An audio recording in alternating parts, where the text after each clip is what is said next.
so my mentor is Jeni, and that's a picture of her to the left. She's honestly an amazing person. She's kind and thoughtful and sweet and really smart. All right, so she's a healthcare consultant currently, which means she goes around to hospitals and tries to consult them.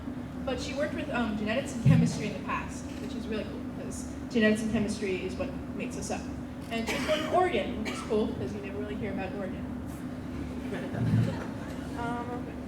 All right, so my magical experience. So we went through a lot of project ideas, which included making yogurt from goat's milk, because my neighbor has goats, so might as well use what's there.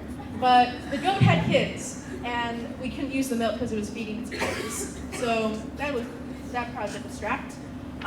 We ended up doing it at two different projects. One was a grade level experiment where we tried to infect the whole 8th grade through touching, physical contact, to show the spread and epidemic of superbugs.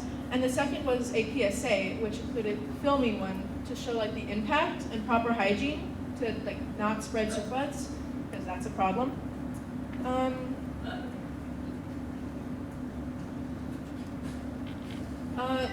My mentor and I had a really great experience working together. We talked a lot, not just about this project, but school and complained and stuff, so that was fun.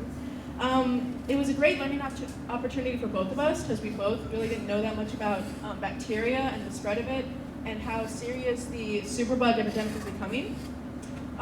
So yeah, we had a lot of fun identifying the different antibiotics because there's 26 different kinds of antibiotics that you take. I didn't know that. We had fun filming and editing PSA because that was media techie. And yeah, we had a lot of fun meeting and visiting the UT campus. We went to the museums there, and we tried for an hour trying to find a Starbucks in the middle of the day. So that was a lot of fun. My demo is one, a PSA that you have to see later, so please stop by the booth. And another is the pie chart of the infection rate of that 8th grade activity. As you can see, red is infected and green is healthy. And most of the people got infected, as you can see. There's only a slim portion of people that stayed healthy throughout the day. And yeah, that's it.